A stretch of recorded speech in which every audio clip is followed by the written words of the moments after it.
Olá, meus caros radioativos, aqui quem fala é o Homem Tóxico e bem-vindos ao canal Reator Nuclear.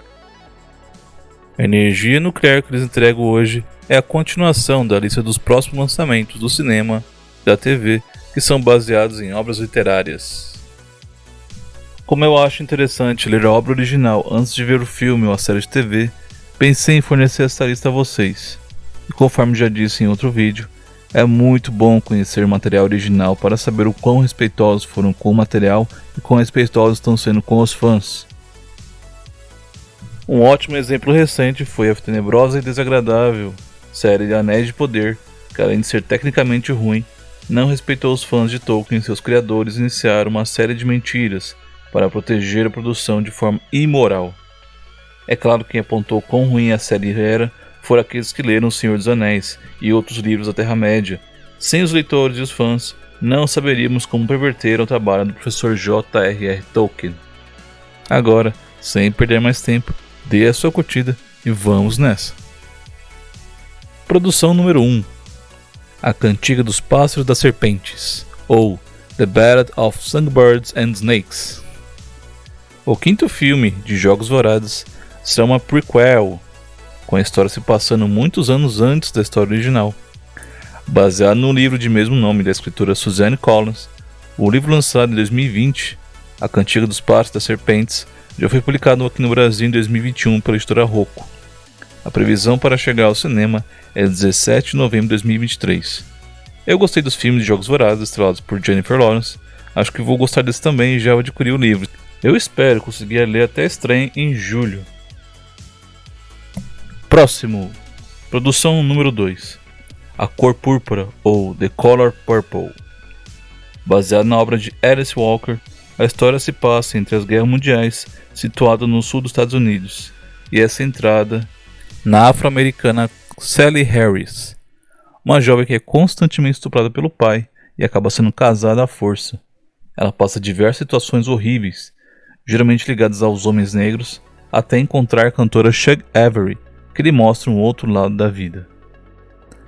Lançada em 1982, a obra conquistou o Prêmio Pulitzer de Ficção em 83, fazendo de Alice Walker a primeira mulher negra a ganhar tal prêmio. Em 1985, o livro ganhou sua primeira adaptação para as telonas, pelas mãos de ninguém menos que Steven Spielberg, tendo em seu elenco Danny Glover, Whoopi Goldberg e Oprah Winfrey. Porém, o livro possui elementos que o fizeram ser proibido pela Associação das Bibliotecas Americanas, principalmente pelo conteúdo sexual, linguagem de baixo calão e homossexualismo. Em verdade, é possível perceber que a essência da obra é lacração pura, tendo como estandarte a ideologia esquerdista do feminismo. Pode-se perceber que geralmente quando surge a figura do homem na história, ele acaba sendo a origem de alguma violência, de alguma péssima situação para a figura da mulher.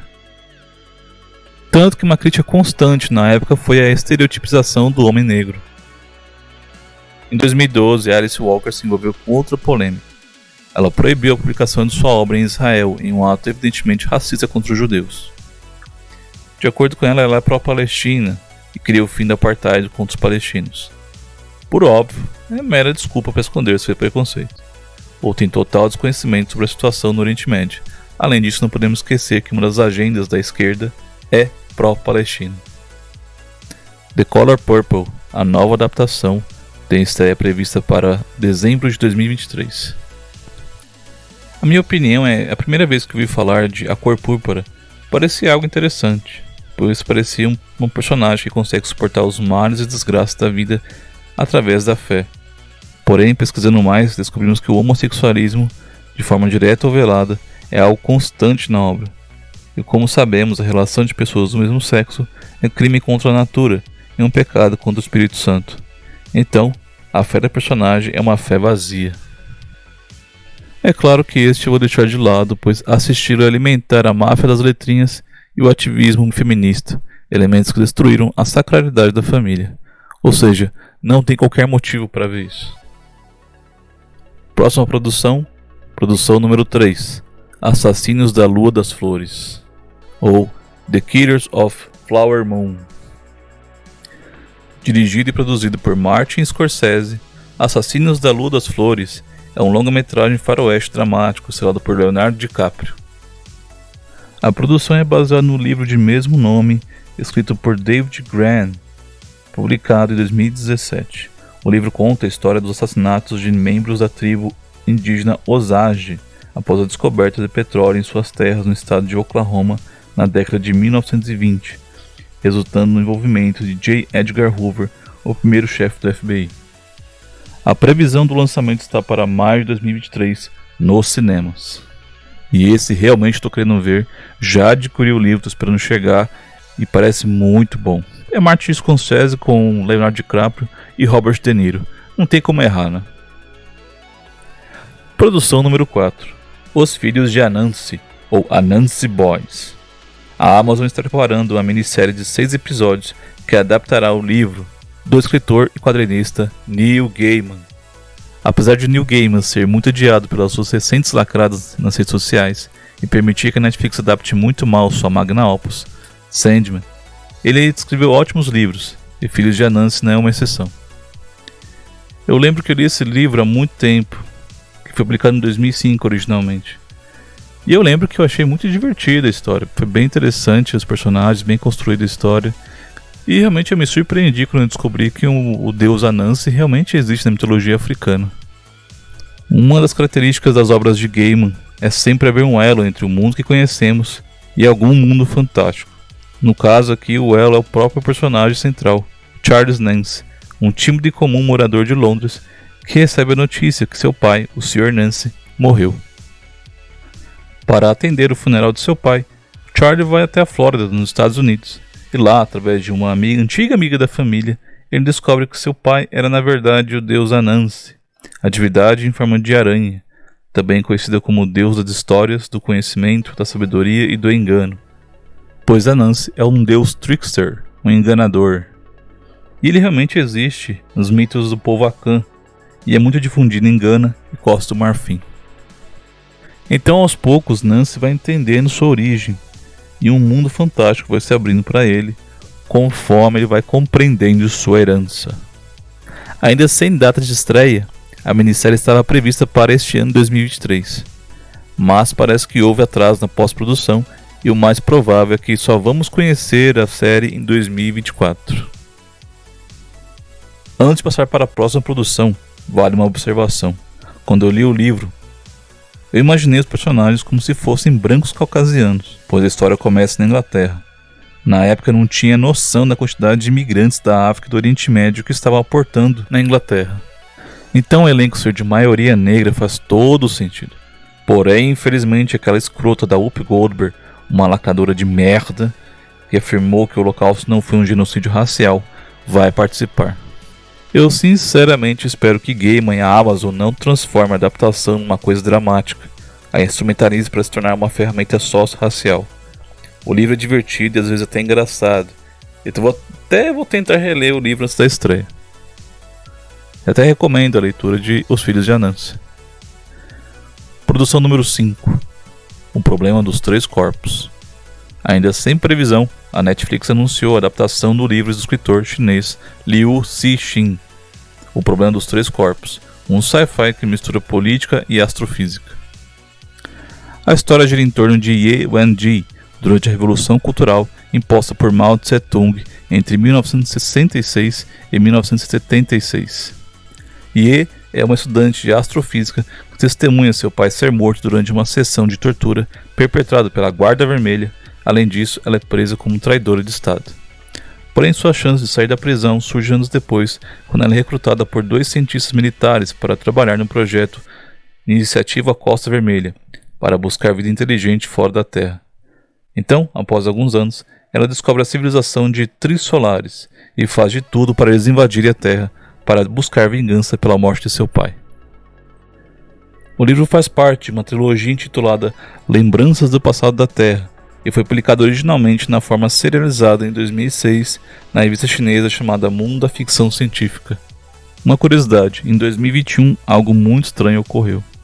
Liu Cixin havia vendido os direitos de adaptação para Lin Kui, criador da Yuzu Games, que tinha o sonho de adaptar as obras de Liu Cixin. Porém, aos 39 anos, Lin Kuei foi assassinado por envenenamento. Há suspeitas que sua morte foi encomendada por sócio. Todavia, na China comunista, qualquer um pode ter matado o jovem bilionário, incluindo a própria ditadura de Xi Jinping, por quaisquer motivos. Particularmente, eu já estou com um livro em mãos, mas espero que demore um tanto para dar tempo de ler isso daqui, viu? Parece interessante. Produção número 6. Tartarugas até lá embaixo. Será lançado pela HBO Max ainda este ano a adaptação do livro de John Green, titulado Tartarugas até lá embaixo, ou Turtles All the Way Down. A história gira em torno de Asa Holmes, uma garota de 16 anos que busca encontrar o pai de seu amigo, Davis Pickett, um bilionário desaparecido. Asa contará com a ajuda de sua amiga, Daisy Ramirez. Porém, além de se esforçar para aprender a ser uma detetive, Asa Holmes também precisa lidar com seu TOC, ou TOC, ou Transtorno Obsessivo Compulsivo. De acordo com John Green, esta vai ser a primeira vez que ele vai escrever sobre o seu problema, pois ele também tem transtorno obsessivo compulsivo. O filme ainda não tem previsão exata de lançamento, mas o livro já foi publicado aqui no Brasil, tanto que o link para adquirir já está aí na descrição. Antes de continuar, eu peço que dê a sua curtida para ajudar o canal e compartilhe na sua rede social preferida. Se não estiver inscrito, inscreva-se para receber os vídeos toda segunda-feira ao 12:30. E vamos para a próxima produção, que é a produção de número 7, Feios, Uglies. A Netflix também anunciou o longa Feios, ou Uglies, baseado no livro homônimo de Scott Westerfeld. A história, em sua essência, parece uma mistura de Admirável Mundo Novo, um livro de Aldous Huxley, e o filme Logan's Run, que no Brasil ficou conhecido como Fuga no século 23. Ambientado no futuro pós-apocalíptico, a humanidade vive em cidades bolha. Todos são perfeitos, belos e resistentes, exceto os jovens que ainda não atingiram a idade de 16 anos. Na Vila Feia, os adolescentes aguardam para receber uma cirurgia de aperfeiçoamento e embelezamento, que substitui até mesmo os ossos por uma liga artificial e mais resistente. E depois da cirurgia, eles se tornam cidadãos plenos na cidade de Nova Perfeição. A personagem principal da história é Telly Youngblood, que mal consegue se aguentar de tanta ansiedade para se livrar de sua feiura. Ao contrário de sua amiga Shay, que quer fugir daquele ciclo e se unir à Fumaça. A Fumaça, que é um grupo que vive fora das cidades bolha, fugindo dos especiais. Os especiais, que são as autoridades deste novo mundo. Quando Shay, amiga de Telly, desaparece, Telly se torna o alvo das especiais, e ela deverá escolher seu caminho entre fugir ou se unir às autoridades deste mundo. Feios, ou Uglies, é o primeiro volume de uma trilogia e mais um livro extra. O segundo livro é Perfeitos, seguido por Especiais, continuado por Extras. E em 2018, Scott Westerfeld publicou a continuação Impostores. No Brasil, Feios foi lançado lá em 2010 e muito provavelmente você vai encontrar em sebos com um preço mais camarada. Parece que é só por enquanto. Vão aparecer mais produções baseadas em livros durante o percurso deste ano, mas está bom por enquanto. É muito livro para ler e digerir para quem gosta de buscar material original. Houve produções, séries de TV, que eu não mencionei ou adentrei, porque não são primeiras temporadas, como Bridgerton, que vai para a terceira temporada, Fundação, que vai para a segunda temporada na Apple TV, Roda do Tempo, da Prime Video, O Verão que Mudou Minha Vida, Pachinko, Belas Maldições e The Reacher, que vai para a segunda temporada. O engraçado de Reacher é que o próximo livro do escritor Lee Child a ser adaptado é Bad Luck and Trouble, justo o livro que ainda não foi traduzido no Brasil, apesar de já ter vários publicados por aqui, da série Jack Reacher. A editora Bertrand deve estar puxando os cabelos. E é isso aí, pessoal, eu espero que tenham gostado desse vídeo.